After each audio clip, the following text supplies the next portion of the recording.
Assalamualaikum warahmatullahi wabarakatuh.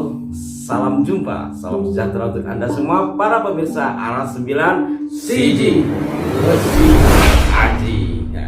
Apa kabar Ki Cokro? Alhamdulillah, sehat selalu. Dan pemirsa juga mudah-mudahan senantiasa dalam kondisi sehat walafiat dan barokah. Amin. Kembali lagi bersama kita berdua dan tetap dalam upaya menguri-uri budaya. Dan kali ini kita akan mengulas pusaka yang mana ini, Ki? Sekarang kita akan mengulas Tosan Aji. Sampai ngomong Tosan Aji. Tosan Aji itu pemirsa harus kita ajak tahu apa sih Tosan Aji. Oh, dan itu ya. Iya. Gitu. Dalam beberapa referensi saya mendapatkan keterangan bahwasanya Tosan Aji adalah bahasa Sanskrit lah ya. Sanskerta. Tosan itu ya artinya besi. Aji itu memiliki makna lebih berharga. Besi yang tidak sekedar besi. Logam mulia. Logam mulia yang dimuliakan. Artinya logam atau besi itu mungkin kalau di Indonesia kan jadi logam ya, bukan hanya besi, karena nanti dalam logam itu kan ada baja, ada nikel dan segala macamnya. Besi kang diajeni itu Tosan Aji. Tosan Aji artinya logam yang dimuliakan, karena dibuatnya dengan cara yang mulia. Ya, sekedarnya aja apa sih Tosan Aji? Iya. Gitu ya. Siap, lanjut ya. Iya dong. Oke, kita lihat dari warangkanya. Mas Bro. Wow. Dari Timoho dan kemudian apa ini namanya, bentuknya bunton. Bunton itu karena tidak ada lubang. Ada yang cukitan, Iya, gitu iya. kan, ada yang selewah gitu ya. Ini bunton karena tidak ada lubang, buntu gitu ya. Dan lawasan dan bentuknya atau modelnya adalah gayaman. Gayaman. Kita buka, bismillahirrahmanirrahim.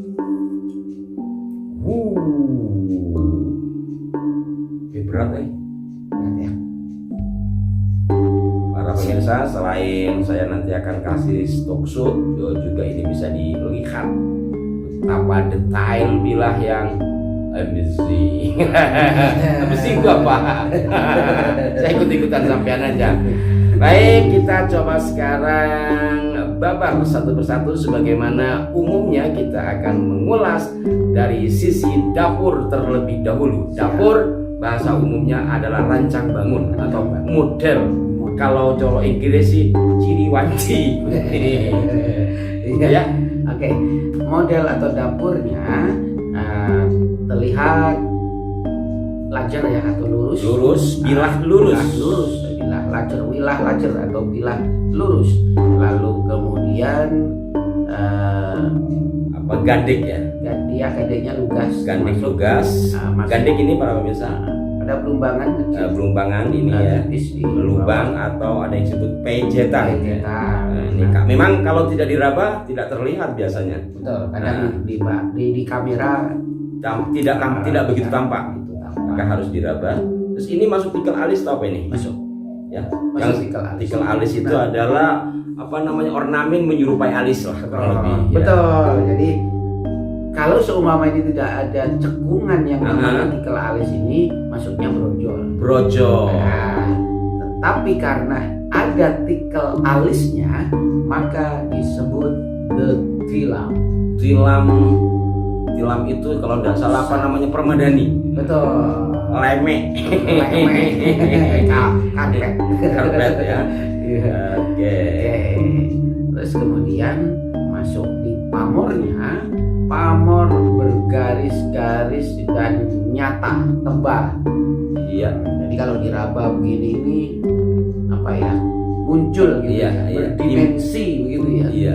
Nah ini karena memang pengaruh berlipat-lipat, yang kemudian antara bahan yang tidak sama itu tadi menyebabkan guratan warna yang berbeda. Saat besi menjadi hitam, saat baja menjadi agak sedikit keabu-abuan, saat kemudian meteorit menjadi putih keperakan. Rata-rata pusaka seperti itu. Ya, dari sisi dapur, tilam sebagai kita baik ulangi yang mungkin ada pemirsa yang masih baru, tilam itu memiliki filosofi ketenangan, kedamaian, kan seperti itu ya. Karena tikar itu tempat peraduan, tempat kita itu merebahkan diri, mengistirahatkan diri. Kalau bahasa Cinanya kongko. Itu pemirsa. Jadi filosofi dari tilam itu adalah pada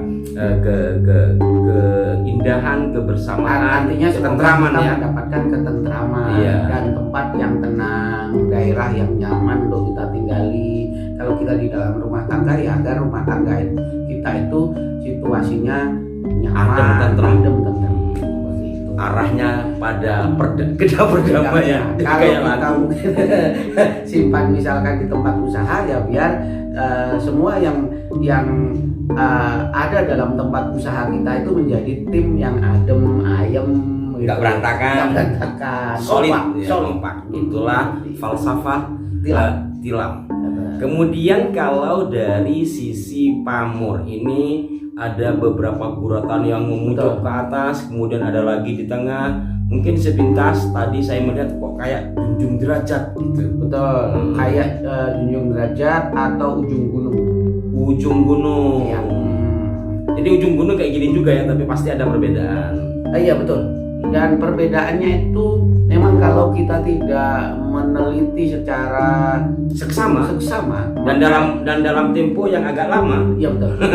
Seorang yang profesional pun akan tetap terkecoh. Iya. Nah, jadi ternyata bedanya itu ada di pucuk gunungnya ini.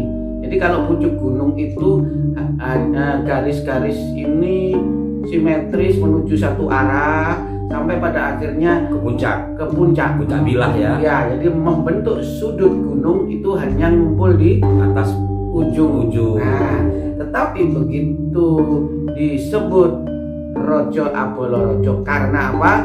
Karena ternyata sama ada garis ini pada satu titik menjadi gunung, tetapi bedanya ternyata bergunung-gunung. Oh iya Mas, silakan perhatikan pemirsa. Ini kalau saya lihat dari sini ya, ini kan pucuk gunung. Iya. Terus nanti di sini juga ada pucuknya lagi, di sini ada pucuknya lagi. Jadi kalau kita gambarkan itu ada semacam 3 atau 4 dimensi gunung gitu ya. Nanti di stockshoot. Iya, nanti di stockshoot mudah-mudahan akan lebih jelas lagi bahwa ini adalah masuk dalam kategori Rojo Abolo Rojo. Secara umum saya biasanya ketika berbentuk gunung begini menyudut seperti piramid itu biasanya orang menyebut junjung derajat ya. Kalau utuh sampai ke atas sini itu orang biasanya menyebut pucuk gunung. Ternyata ini bukan pucuk gunung karena ada beberapa dimensi gunung-gunung di sini sehingga disebut Rojo Abolo Rojo. Sepintas kalau Rojo Abolo Rojo berarti raja berteman raja gitu. Iya, kurang lebih seperti itu. Artinya ini adalah pegangan yang usokonya orang katakanlah nekatlah darah biru gitu dalam arti kata diharapkan siapa yang memegang pamor Rojo Abolo Rojo itu akan mudah menjaring relasi pertemanan kolega antar tadi orang-orang yang berpengaruh. Oh, mungkin kalau secara verbal adalah penguasa bersama penguasa. Betul. Kalau dalam bidang usaha ya pembisnis dengan pembisnis. Tapi bukan berarti orang menengah ke bawah nggak boleh dong. Enggak juga semua orang punya hak untuk mencapai gunung-gunung. ini membentuk apa? Kalau bahasa sekarang logaritma. Algoritma. Algoritma kolega. Algoritma kolega. Iya. Artinya kalau menengah ke bawah diharapkan bisa menjadi rojo. Yang Betul. rojo dalam pengertian sesuatu yang capaian yang ingin dituju ya. Yang dari Apalah gripnya. Iya, yang dari sini kemudian dia akan mendapatkan relasi-relasi yang sepadan. Betul. Kurang lebih ke sana. Betul. Wow. Tapi ada sesuatu yang menarik nih dari Apa sini. tuh? Ini pada bagian pejetan nih. Pada bagian pejetan, Tambangan ya. ya di Blumbangan ini ada bunderan nih. Ada bunderan apa ini? Ada makna tersendiri apa gimana ini? Kok saya malah baru lihat ya. Masalah. Oh iya ini. Itu masuknya kepada ada guratan seperti Seperti ini pemirsa, seperti pusir bumi. Nah, Makanya seperti pusar bumi. saya agak penasaran gitu di kalau rojo abolo rojonya sudah pusar jelas. bumi atau sebagian para pecinta tosan aji menyebut batu lapak. Di dalamnya itu ada semacam bawah. Di bagian Blumbangan atau pejetan itu ada bunderan yang secara umum orang menyebut pusir bumi atau batu lapak ya. Itu falsafahnya Pak? Membentuk sirkulasi energi. Jadi kayak menyerap energi positif lah katakanlah gitu. Energi positifnya diserap, lalu kemudian tolak balak bagi energi negatif. Oke. Kalau dari sisi tanggung atau pembuatan ini kira-kira dibuat pada Iya, era Mataram. kerajaan Mataram ya. Mataram Islam tentunya dari Mbak Panembahan Senopati sampai ke bawah lah ya. Tapi kemungkinan ini di era-era Panembahan Senopati ya. Ya betul. Gagah, mantap dan merbawani. Para pemirsa, kiranya sampai di sini perjumpaan kali ini. Tapi sebelumnya biar Ki Cokro memberikan sesuatu kepada para pemirsa biar kita rojo abolo rojo. Baik, tetap semangat dalam uri-uri budaya Nusantara, budaya apa saja termasuk budaya tosan aji. Kalau bukan kita yang bangga akan budaya kita, Siapa lagi? Karena budaya merupakan cermin jati diri bangsa. Terima kasih Ki Cokro, terima kasih para pemirsa sekalian, Anda telah bersama kami dalam Arah 9 CD. Mohon maaf jika ada kekeliruan. Sampai jumpa. Wassalamualaikum warahmatullahi wabarakatuh.